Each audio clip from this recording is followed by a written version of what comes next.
The Uk Registry was a prospective, multi-centre, investigator-initiated registry supported by an unrestricted grant from Abbott Vascular that was performed in 2014 and 2015 in 24 UK centres. The objective was to track and follow real-life BRS usage in a semi-unrestricted population and to look at the UK experience. There was guidance from the steering committee and on the patient selection. So it was a semi-selected population, although real-world cases different to the rather rarefied randomised controlled trial patients. And there was advice also given on lesion preparation, appropriate sizing post-dilatation. So this was the 3-year report that I presented this morning. The 1-year report was presented by Professor Andreas Baumbach here 3 years ago, here at PCR 3 years ago, and published in 2017 in Eurointervention. So this is the final report of the registry, which is maybe a bit of a shame because increasingly the evidence suggests that as the device goes away at 3 years, we should be following people beyond 3 years when the benefits should be. But nevertheless, that was the plan for this registry when it was performed back in 2014-15. Well, I think, yes, it does. So the first thing to say is that the primary endpoint of target lesion failure only occurred in 7% of patients at 3 years. Now, that is broadly very competitive with many metallic drug-eluting stents currently on the market. So that's the really good news in terms of overall patient events. Similarly, MACE and target vessel failure rates were comparable.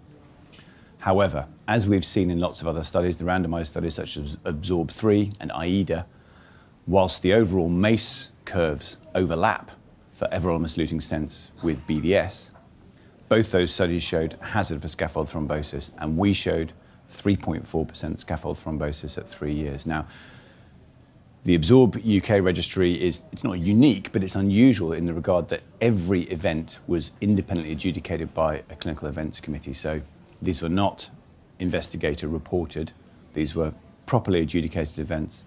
So it's 3.4% scaffold thrombosis rate, and furthermore, this is effectively a doubling of the rate at 1 year, so there is ongoing attrition due to scaffold thrombosis.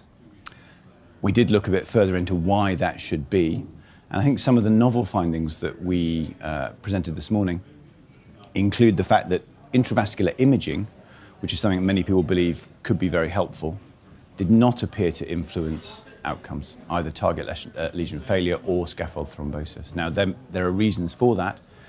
Because imaging was not mandated, it's possible that people only used imaging for more complex cases, which were more prone to MACE events anyway. But we don't know. There's a separate analysis being performed by Dr. Tom Johnson from Bristol, which I hope we'll hear about next year.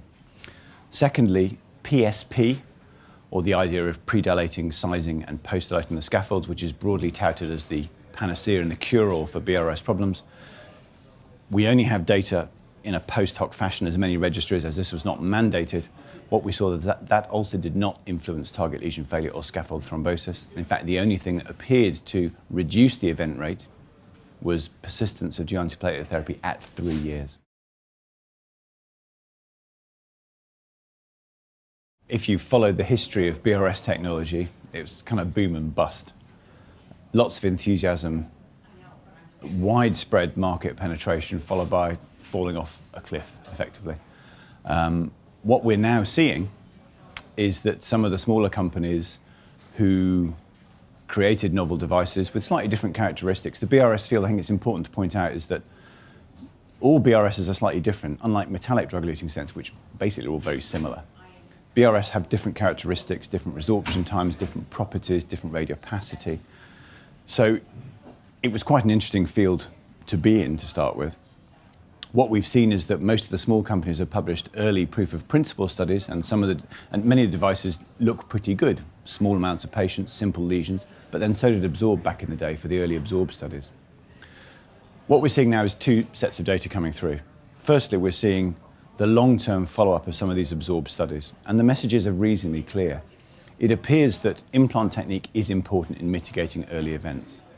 The problem appears to be later scaffold thrombosis events. Although it has been very reassuring in almost all the studies is that that has not translated into adverse mortality figures. And MACE curves at 3 years have been broadly overlapping. And in fact, if you look at studies like Absorb before, which has gone out beyond 3 years now, there appears to be a flattening of the curves in terms of event rates beyond that. So the long-term data is, one can be optimistic that once the device has gone, the event rate may be low, as we hope and expect. The challenge really for BRS technology going forward is mitigating events while the device is still there and resorbing. As I've alluded to, implant technique and possibly operator experience, something else we showed this morning, may be important in the early phase. Our data suggests DAPT until resorption may also be important. What we don't know is whether device iteration is also going to be helpful.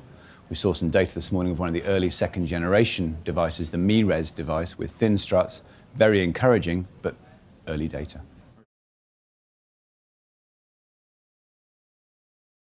I would like to think BRS does have a future, and I say that not just as a BVS fan, but also with a background in vascular biology. The idea of returning the vessel to something like its normal state is very attractive.